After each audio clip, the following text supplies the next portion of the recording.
तो जय हिंद बच्चों, लेकर आ चुका मैं आप लोगों के लिए हाइट एंड डिस्टेंस से एमसीक्यू के क्वेश्चन आरएस और आईसीएसई बोर्ड से। चलिए स्टार्ट करते हैं। इसमें कहा जाता है, इस फिगर जो गिवन है आपके पास, उसमें एक मैन है। कहाँ पे? ओ पे। यहाँ पे एक मैन है, looks up at an object O पे। ऊपर कोई ऑब्जेक्ट है, उसको देख रहा है। Then the angle with which line on the makes an horizontal line through is called the. ठीक है, हॉरिजॉन्टल लाइन के साथ जब आप कोई मैन ऊपर देखता है तो हॉरिजॉन्टल लाइन के साथ जो एंगल बनता है उसको हम थीटा कहते हैं, और इस थीटा को ही आपके पास एंगल ऑफ एलिवेशन के नाम से जानते हैं। ठीक, थीटा खैर रिप्रेजेंटेशन के लिए यूज़ करें, कुछ और भी यूज़ कर सकते हैं, नो डाउट। तो एंगल ऑफ एलिवेशन के नाम से जाना जाता है, इस बात को आपको ध्यान रखना है। जो ग्राउंड के साथ हॉरिजॉन्टल लाइन के साथ जब भी कोई एंगल बनेगा तो उसको हम एंगल ऑफ एलिवेशन कहेंगे, और जो ऊपर बनेगा यहाँ पे उसको हम एंगल ऑफ डिप्रेशन के नाम से जानेंगे। ठीक है, चलिए। Angle of depression of M seen from O. अच्छा, एक चीज़ आप ध्यान रखिएगा, जब इस तरह से एंगल ऑफ एलिवेशन, ये एंगल ऑफ एलिवेशन, ये एंगल ऑफ डिप्रेशन जब दोनों बनते हैं तो ये पैरेलल लाइन के बीच में बनते हैं, इसीलिए ऑल्टरनेट इंटीरियर एंगल से ये दोनों ही क्या होते हैं आपके पास? इक्वल होते हैं। समझ में आ गई इतनी बात? ये इक्वल होते हैं, तो यहाँ पे आप इक्वल टू का साइन लगा लेंगे। In the length of P Q in the figure, P Q की लेंथ बतानी ये वाली। तो देखिए, इसको मान लीजिए एक्स है, तो परपेंडिकुलर, ये थीटा है ना, तो परपेंडिकुलर अपन में hypotenuse, this is your perpendicular, this is your hypotenuse, क्या होता है? Sine theta. और साइन थीटा की जगह कितना? 30 डिग्री। देखिए थीटा के सामने परपेंडिकुलर, तो एक्स अपन में 6, इसकी जगह पे क्या रखेंगे? 1/2, कैंसिल कीजिए, एक्स की वैल्यू आ जाएगी 3 सेंटीमीटर। समझ में आ गई इतनी बात? Got it. चलिए नेक्स्ट की बात कर लेते हैं। बहुत ही आसान से चैप्टर, मतलब क्वेश्चन जो है वो आपके पास दिए हुए हैं इस चैप्टर से, तो कोई टेंशन लेने की जरूरत नहीं है। इसमें कहा जाता है, if a kite is flying at height of 40√3 from the meters from the level of ground. तो ये है 40√3, यहाँ पे काइट उड़ रहा है। Attach to a string inclined at 60 degree, तो 60 डिग्री पे इंक्लाइंड है ये, और ये इसकी स्ट्रिंग है। ठीक है ना, 30 डिग्री, सॉरी 60 है ना, 60 डिग्री पे इंक्लाइंड है, और ये इसका स्ट्रिंग है। Then the length of the string, इसकी लेंथ पूछी गई है। फिर से वही, इसको एक्स मान लीजिए, परपेंडिकुलर अपना हाइपोटेनियस कर दीजिए, परपेंडिकुलर अपॉन में हाइपोटेनियस कर दीजिए, साइन 60 डिग्री। साइन 60 डिग्री लिख लूँगा, या फिर उसके जगह आप सीधा लिख सकते हैं कितना? √3/2। √3 से √3 कैंसिल कर दीजिए, क्रॉस मल्टीप्लाई कीजिए, आ जाएगा 80 मीटर्स। ठीक है ना, सारे मीटर्स में, तो आंसर भी आप क्या करेंगे? मीटर्स में ही लिखने वाले। समझ में आ गई होगी बात? डन है। चलिए आगे की बात कर लेते हैं, क्वेश्चन नंबर 5 की। ठीक है, चलिए। इसमें कहा जाता है, the top of A broken tree has its top touching the ground in the figure. दिख रहा है ये वाला, ये जो ग्राउंड है वो पॉइंट पी पे एम पे आ गया, पी एम पे आ गया, at a distance of 10 meter from the bottom. ये वाला 10 मीटर है।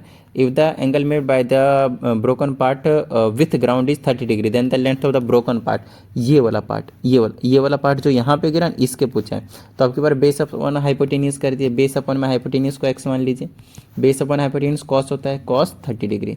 ठीक है, एंगल का ख्याल रखना है। पहले कंसेप्ट देख कर आइए, अगर जिसको किसी को नहीं पता, cot 30 degree value, cos 30 degree value थी √3/2, क्रॉस मल्टीप्लाई कीजिए, कितना आ जाएगा? एक्स की वैल्यू 20 अपॉन में √3। 20 अपॉन में √3 है कहीं पे? 20 अपॉन √3 नहीं है तो रेशनलाइज कर लीजिए, तो √3 अपॉन में √3 मल्टीप्लाई करेंगे, 20 √3 अपॉन में 3 आ जाएगा, तो ये आपके पास ऑप्शन करेक्ट हो जाएगा। Got it. तो इस तरह से आपको थोड़ा सा दिमाग जो है वो लगाने की ज़रूरत पड़ेगी। ठीक है ना, चलिए आगे की बात कर लेते हैं हम यहाँ पे। और अगले में question number 7, in the given figure if the angle of elevation is 60 degree, distance X Y 10√3 है, एक्स वाई 10√3 है, देन द हाइट। तो आपकी बार परपेंडिकुलर अपॉन में बेस कर देता हूँ। परपेंडिकुलर मान लीजिए एक्स है, तो एक्स अपॉन में 10√3, और 60 डिग्री हो जाएगा। 60 डिग्री की वैल्यू क्या होती है? √3।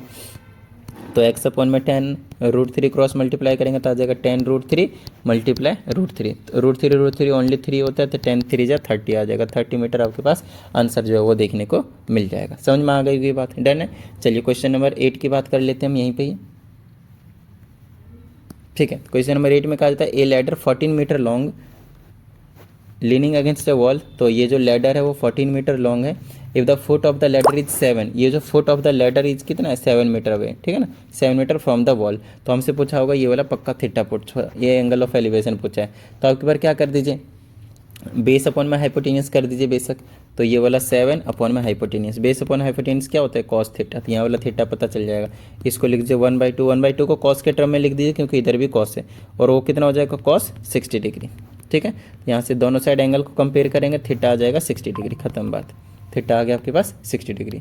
समझ में आ गई की बात? डन है। चलिए आगे की बात कर लेते हैं। ओके, तो अगला क्वेश्चन है, इन दिस एक ट्रायंगल पी क्यू आर। तो पी क्यू आर बना लेता हूँ मैं। यहाँ पे लेट से पी है, यहाँ पे क्यू है, यहाँ पे आर है। एंगल पी पे 30 डिग्री, ये हमने 30 डिग्री लिख दिया। क्यू पे 90 डिग्री है, क्यू पे 90 डिग्री है। PR 8 है, PR आपके पास 8 है, तो इसकी एरिया क्या होगी? तो राइट एंगल ट्रायंगल है तो एरिया का फॉर्मूला था 1/2 इंटू बेस इंटू हाइट। और कहीं कहीं आप देखो तो 1/2 तो ठीक है, आपको ना बेस पता है ना आपको हाइट पता है, तो यहाँ पे आपको दोनों चीज़ निकालने की ज़रूरत पड़ेगी। तो दोनों चीज़ निकालने के लिए हमारे पास क्या है, नॉर्मल से वही कंसेप्ट करेंगे। मान लीजिए ये निकाल रहे हैं बेस, तो x बाई क्या करेंगे, x/8 base by hypotenuse cos कितना, ये वाला एंगल, क्योंकि बेस इसको लिया है ना, तो ये वाला एंगल तो 60 डिग्री होगा, ये 90, 30, 120 और ये 60, 180 है ना, मालूम है ना एंगल सम प्रॉपर्टी।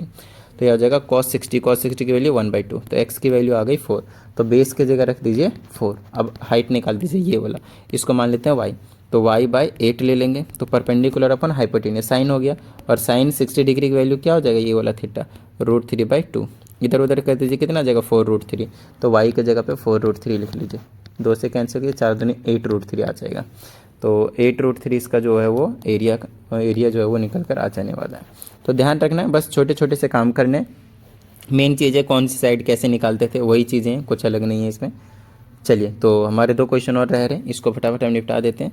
और इसमें कहा जाता है if an object of depression of an object from 75 meter high tower, 75 meter के हाई टावर से डिप्रेशन 30 डिग्री बना रहा है, तो distance of the object from the tower, कोई भी ऑब्जेक्ट मान लीजिए यहाँ है और ये डिप्रेशन बना रहा था 30 डिग्री का, तो ये ओवरऑल अल्टरनेट्स होकर एंगल ऑफ एलिवेशन और डिप्रेशन इक्वल होता है, अभी बताया था, और ये 75 मीटर का है।